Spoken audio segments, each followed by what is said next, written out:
lots of time has actually passed. It's no longer raining. The weather has been quite hot recently, so a complete change from a few days ago.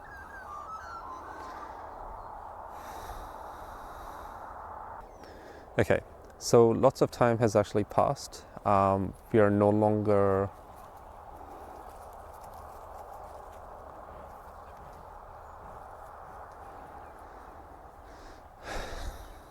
got the cows with me. Lots of time has passed. It's no longer raining. It's been quite hot these past few days. Now, in the last video, we left off with the model decision, so I ended up going with VOLO.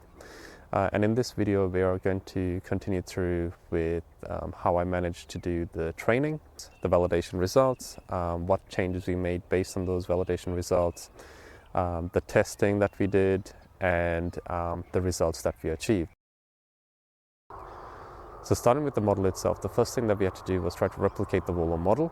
And thankfully for us, this is made easier with the PyTorch image model library. So both VOLO and MiVOLO are included in the PyTorch image model library, so TIM for short. Now, one of the issues that I faced and that I knew that I was going to face was with the dimensions of my images. So these models expect the dimensions of the images to be around 224 by 224 pixels at its smallest, with patch sizes ranging from 4, 8, and 16. Now, in my case, I wanted to use images of size 100 by 100 pixels. What this meant was, and I didn't know this at the time, was that I couldn't use the pre-trained head. I couldn't access the transfer learning or load the weights that they had included. So I had to train from scratch. Those models are defined to be used with image dimensions from 224 pixels by 224 pixels. And what the authors have shown is that the higher dimensions that you use, the better your performance. So it makes sense to go up from that point and not really to go down, because as soon as you start going down, then you lose performance. Now, obviously, my images being 100 pixels by 100 pixels were more than half the size smaller than the recommended, and so I couldn't go with that. The other thing was the authors recommended that the smaller the patch size you used would improve your performance. So they were recommending patch sizes of 8, I believe. And the smallest patch size that was available to me was 4, and I thought this was good enough. It would divide my 100 pixel images evenly, so I decided to go with a patch size of 4 as well. So with the model finally set up to work with the image dimensions that I had, and the outputs changed to work with the age ranges that I had discussed previously, it was finally time to run a small test to make sure that everything was working. This was just because I wasn't familiar with the PyTorch library and I was learning as I was going. I was making plenty of mistakes as well, but provided I was learning, I saw it as a good opportunity and a good thing. Now, in order to make things a bit simpler for me, and this is generally the recommended approach anyway, I went through the MiVOLO paper and looked into what parameters they used for their baseline model. So for the VOLO D1 model, they use the Adam W optimizer, warm-up learning rates of 10 to the power of -6 for 25 epochs, initial learning rates of 1.5 by 10 to the power of -5 for 220 epochs, and a weight decay of 5 times 10 to the power of -5. So I decided to go with those same attributes, or to at least start off with them and see how they perform. Now, their study was obviously based on a regression task, so they were trying to determine the exact age of a person, or at least get as close to it as possible. What I was trying to do was a classification task. I had 13 age brackets already defined, and I wanted to make sure that the model was predicting into one of those brackets. However, since there was an order to the age brackets that I had defined, I thought I could approach this as an ordinal task too. Now, the MiVOLO team said that they had best performance with a weighted MSE as their loss function, so I thought I would try that as well, but that didn't pan out. I didn't know how to get it to work properly. So you might be asking why I didn't want to use cross-entropy loss. Now, I did end up going with cross-entropy loss, but the reason I was hesitant to use it in the first place was because of how it worked. Ages are ordinal, or the brackets themselves that I defined are ordinal in nature. They follow each other in a specific order. And from cross-entropy's point of view, if a prediction is wrong, it doesn't matter if it's wrong next to each other or if it is wrong miles away from each other, miles away from its actual. The only thing that matters is that it's wrong. And I didn't want to penalize the model just because it was getting predictions wrong next to each other. I wanted to penalize it more harshly when it was getting predictions wrong further away from the actual prediction. So I thought going with a weighted MSE was a quick way to solve this issue. It was not. Ultimately, I did end up going with cross-entropy loss. When we get to the results, you'll see that cross-entropy loss basically behaved the way I wanted it to anyway. So in that respect, it wasn't too bad.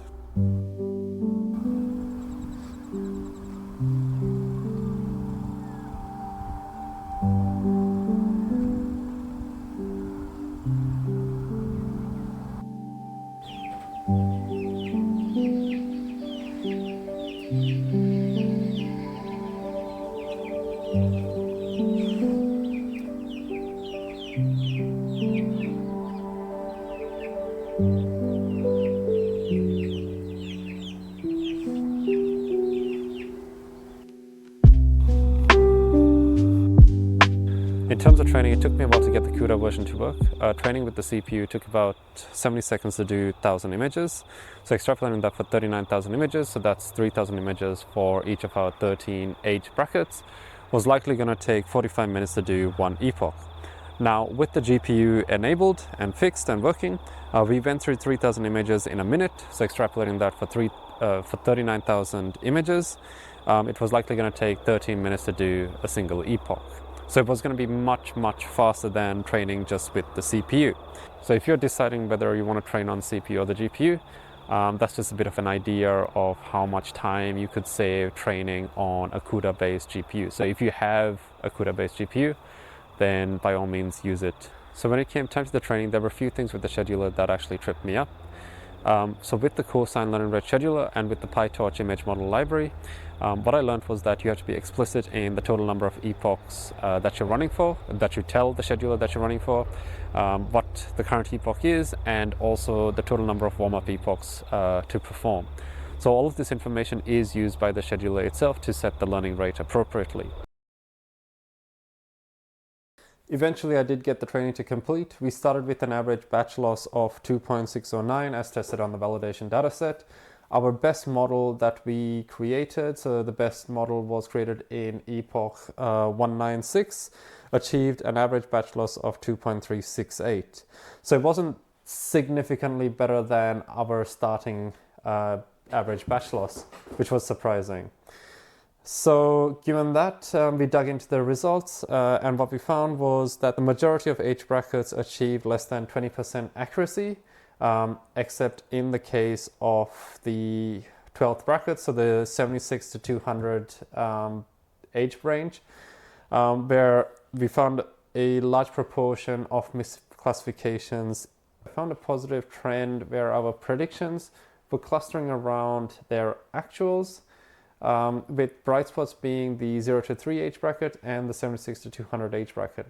Now, the likely thing that I thought could cause this was the fact that these were underrepresented categories, so there wasn't a lot of data in them to begin with, and even when we augmented them, we didn't grow them significantly enough such that the augmentations would overpower the non-augmented data. So with this in mind, I decided to split out the augmented data from the augmented data just to see what the predictive performance we would achieve from our model. And the normalized heat maps indicated stronger performance with the non-augmented data. And in terms of the augmented data, there was that positive trend that I saw with the entire dataset. That positive trend was there in our NFER and FEBDR augmentation strategies. However, the TNDR strategy resulted in abysmal performance. So looking at the heat map, it was just more chaotic than what I would expect to see. So it was clear that there was a problem with this TNDR data. I chose a small sample of misclassifications to have a look at, and from what I saw, I understood why it was such a challenge for a machine learning model to age a person based on the lack of information that was available or presented to the model. So even in the predictions that were made correctly, it was still a challenging data set of images to work with. Now, this was not necessarily a bad thing. The purpose of these augmentations were to push the models to learn different representations of the data to operate in those same challenging situations if it ever encountered it. However, for my purposes, I realized that in order to work with this data, I was likely going to have to train for much longer, and I would likely have to clean up the data a bit more. So it was easier for me to just drop the entire set of augmentations and rerun a round of training so that we could improve on the predictive performance of the model without these augmentations impacting the training of the model. Now, the authors of the MiVOLO paper had said that they trained their VOLO D1 model on the UTK face and IMDb clean for 220 epochs on each of those data sets. Now, keep in mind, I've only done one round of 220 epochs on a single data set. So after they had completed the 440 epochs, they followed that up by another 400 epochs just training on the body crops. So after reading that, I decided that I would run for another 300 epochs with a warm-up phase with just the augmented data to see how that would perform. Based on 30 minutes per epoch, I estimated that this process would likely take 65 hours to complete, or 3 days of continuous training time. Now, obviously, I was not going to train for 3 days straight. So there were going to be rest periods for my machine in between these periods. So in the second round of training, so after I had changed my parameters, I managed to complete 248 epochs out of the 300 that I had set out to do. And I noticed that towards the end, the model was overfitting to the training data. So the validation loss started to increase, whereas the training loss started to decrease significantly. So that was a clear indication that I was overfitting to the training data. Once I reached this point, I didn't think it was necessary to continue with the training. I decided to test my model using the validation dataset. So from the normalized confusion matrices that I produced, I could see that there was much better performance, and splitting the data out to the non-augmented dataset and the augmented dataset. The non-augmented dataset performed much better, so it was much tighter and much cleaner in terms of the predictions right through, whereas the augmented dataset still followed the same trend, but it had a wider distribution of misclassifications closer to their actual age ranges than what we were seeing in the first round of training that we did. The issue with the misclassifications into the 12th bracket, so that 65 to 200 category, was also now resolved. So we weren't seeing a significant number of misclassifications into the 65 to 200 bracket. Even though the predictions themselves were tighter and cleaner, that doesn't mean that the model was performing that well. So what I found was that when we look at these brackets individually, so both the augmented and non-augmented normalized predictions were achieving around 60% predictive accuracy for age brackets 0 to 2, so that's inclusive, compared to around 10 to 30% in every other bracket. So when we consider overall accuracy, keeping in mind that 60% of correct classifications are in that 0 to 3 age bracket, and the rest have around 10 to 30% distributed throughout, we find that the overall accuracy is only 26%. The variance of these bracket estimations were evenly distributed around a mean of 0, with a variance of plus or minus 3 years of age. So meaning that the majority of our predictions were within 3 age brackets of their actual age bracket. Keep in mind that at this point we have 13 age brackets. To give you an idea of how bad this model is, the VOLO D1 model, as described in the MiVOLO paper, managed to achieve a cumulative score of 70.11%, where age was 5 years of the predicted age. So the team managed to achieve this by training for 220 epochs each on the Lagenda, UTK face, and IMDb clean datasets. They used images of 224 by 224 pixels and performed the following augmentation. So they performed the rand augment, bilinear resizing, random bounding box jitter, reprob, and random horizontal flip. And in addition, they had incorporated drop and drop path to prevent overfitting in the model itself.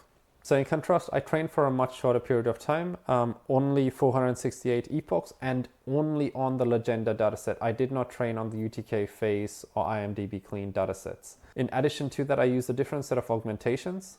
I did not use any drop layers, and my images were more than half the size smaller than what this model was actually designed for. At this point, I recognized that I wasn't going to get the same performance that the MiVOLO team had achieved. But I wanted to try to improve on the score that I had already achieved. My model had not achieved the same level of performance as the MiVOLO team had, with their 70.11% cumulative score at 5 years. But I didn't want that time to go to waste, and I wanted to use what I had already trained. So I was finally done with the training. I couldn't push this model further just because it would have taken more time, and just because I knew that there were limitations with my image sizes and the way I had set up this model. So I decided that I was done with training. Now my best model achieved an overall accuracy of 26%. The normalized confusion matrices indicated clean predictive performance with the non-augmented data in comparison to the augmented data. Greater than 60% accuracy was achieved by the 0 to 2 bracket inclusive, with the second highest bracket being the 61 to 200 bracket that achieved around 43%. This model wasn't very good. What I thought I could do to improve the performance rather than training the model again was to collapse the brackets. So to make the age ranges wider, so that it covered more age brackets. From observing the confusion matrices, keeping in mind we're still dealing with the validation dataset. I still haven't run with my testing dataset, so this is just with the validation dataset. I decided on 5 age brackets. So these are all inclusive. So the 0 to 6 age bracket, the 7 to 16, 17 to 39, 40 to 60, and the 61 to 200. So you would have the dominant age brackets still there, and then by collapsing them into 5 age brackets, you would have around a 50% accuracy between each of these age brackets. Now with the 13 age brackets, we had an overall accuracy of 26%. With 5 age brackets, that overall accuracy increased to 53.59%. The way I saw this was that the model was likely to be correct half of the time, opposed to being wrong all of the time. The other thing I noticed was that even if there was a misclassification, that misclassification was placed near the ground truth in most cases. With that done, it was finally time to test my model. Now keep in mind that we have not touched the test datasets up to this point. So we're finally going to start looking into our test datasets, beginning with the Lagenda test set. So unsurprisingly, given that it's similar data that we trained with, the Lagenda test set performed in exactly the same way as our validation set. So with the 13 age brackets, we managed to achieve an overall accuracy of 26%. When we split out the data to the non-augmented and augmented datasets, again, we found that the non-augmented data performed much better than the augmented datasets. And the non-augmented data had much cleaner predictions, so closer to their actual, and less spread. So there was a bit more spread in the augmented datasets. After collapsing the brackets, again, we found the same level of performance. So we managed to achieve an overall accuracy of 54%. The individual categories, so the 0 to 6 managed to achieve a 63%, the 7 to 16 managed to achieve 47%, 17 to 39, 49%, 40 to 60, 57%, and 61 to 200 achieved 55%. Overall, it's not the best, but it is much better than what we were getting when we had 13 age brackets. So moving on to the LAP dataset, so the APPA-REAL dataset. Prior to collapsing the brackets, so again, just looking at those 13 age brackets, we achieved an overall accuracy of 26%, with normalized heat maps indicating similar predictive performance over the 13 labels as with our Lagenda test set. One peculiarity that we actually noticed with the LAP dataset was this misclassification of the 12 brackets, so the 76 to 200, where we had misclassifications into the 0, 1, and 2 bracket, and vice versa. So a review of the misclassifications indicated that the images that we were dealing with were not of face crops. So you may remember that when I was preparing this data set, some of the images were failing the face crop, and I decided to allow those images through. Now that would have been an appropriate decision for the Lagenda dataset, where in the Lagenda dataset, a bounding box around the person's face had been provided. So even if the face detection algorithm had failed, you would still end up passing through an image of the bounding box of a person's face. That strategy was not appropriate for the LAP dataset, where you do not get a image of the person's face. You get a much wider image that may include the background and other artifacts that the model didn't really understand what to do with. So that was a bad decision on my part, particularly for the LAP dataset, and it's just something to keep in mind going forward. Now, in regards to splitting the dataset into the non-augmented and augmented dataset, I found similar behavior where the non-augmented dataset performed far better than our augmented dataset, with the non-augmented dataset achieving an overall accuracy of 36% versus 21%. One thing to keep in mind is that there is more than double the data in the augmented dataset, but obviously within the augmented dataset, some of those augmentations could be much harder to deal with than in the non-augmented dataset. But the poor performance could be related to the sample sizes as well. After collapsing encodings from 13 age brackets to 5 brackets, we managed to achieve an overall accuracy of 53%, so 1% lower than the Lagenda test set, and most categories performed as well, if not better, than the Lagenda dataset, except in bracket 1, which achieved an accuracy of 27%, with other brackets achieving above 50%. So the 0 to 6 category achieved 58%, 7 to 16, 27%, 17 to 39, 56%, 40 to 60, 55%, and 61 to 200 achieved 62%. So had we not achieved 27% in the 7 to 16 bracket, overall accuracy would have been much better. Now, a likely reason that we struggled in the 7 to 16 bracket, just based on a sample of 140 images that I observed, was likely that these individuals looked like they were on the cusp of 17. Now, because they had those features where it was more adult, the model probably classified them into the advanced bracket rather than the bracket that they were meant to be in. But this is just a guess based on a sample observation of 140 images. I did look into facial characteristics when I set up the original 13 age brackets, but what I should have done was looked into it a bit deeper and gone over what other researchers indicated were appropriate facial characteristics or facial definitions separating each of these brackets. This would have made my task of classifying them much easier if I was looking for those more defining features. That's what I think anyway. Moving on to the Adience dataset. So this one was an interesting one to observe.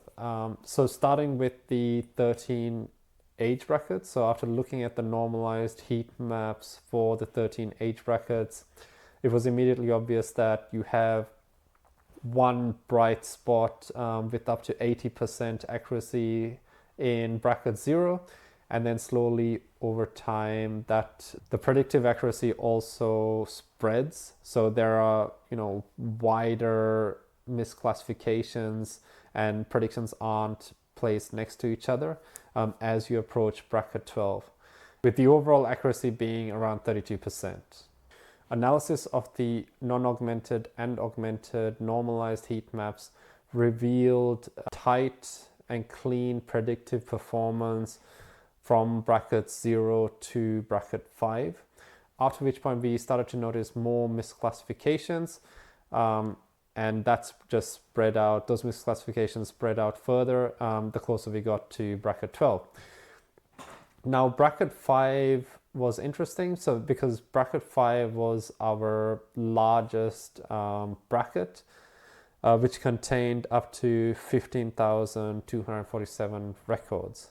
For the non-augmented dataset, the overall accuracy that we achieved was around 40%, with the non-augmented dataset achieving an overall accuracy of 28%. In both cases, bracket 0 performed well at 88% and 76% accuracy. So that's for the non-augmented and the augmented dataset respectively. And this would have had a massive impact on the overall accuracy achieved by these datasets as well. By collapsing the brackets from 13 brackets to 5 brackets, we were able to improve the overall accuracy from 32% all the way to 58%, meaning that the Adience dataset achieved the highest overall accuracy, keeping in mind obviously that bracket 0 is doing a lot of the heavy lifting. Individual brackets, on the other hand, achieved, so starting with bracket 0, so the 0 to 6 achieved 84% that we know.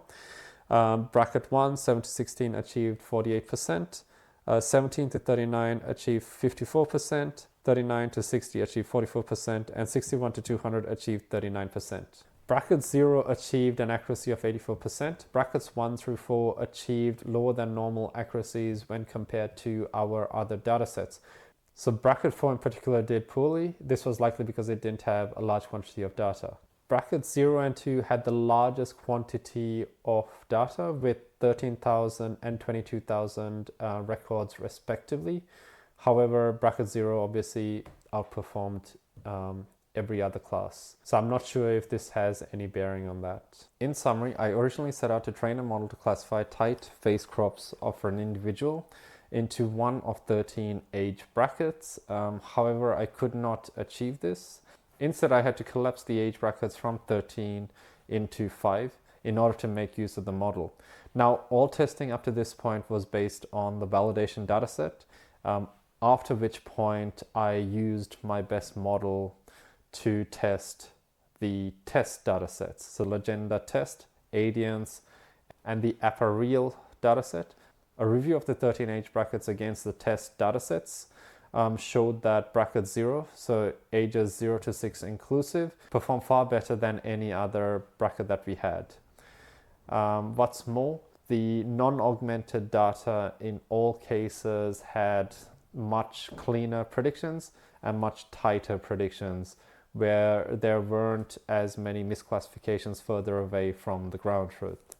Once classes were collapsed into 5 brackets, performance in all other categories improved to around the 40% mark, except in the case of the APPA-REAL dataset, which achieved an accuracy of 27% for bracket 1, so that's ages 7 to 16 inclusive.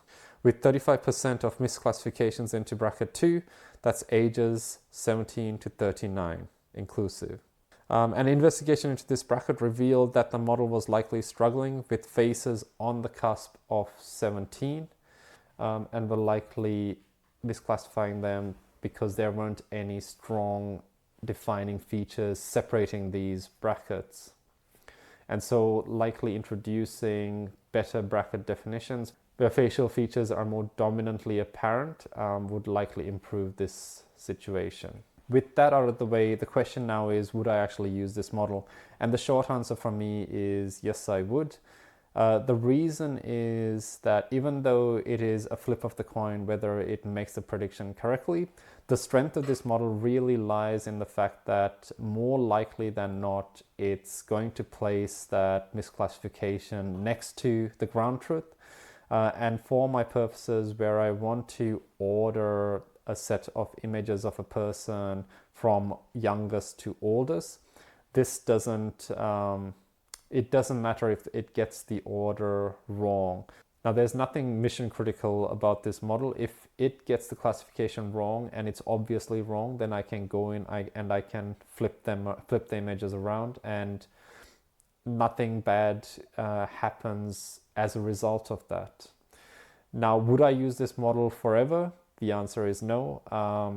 I recognize that there were a lot of mistakes that I made in putting this model together, in choosing the architecture that I went with. And I would like to come back to this project and redo everything that I did properly, starting with choosing a model that works better for images with 100 pixels by 100 pixels. So that's about it.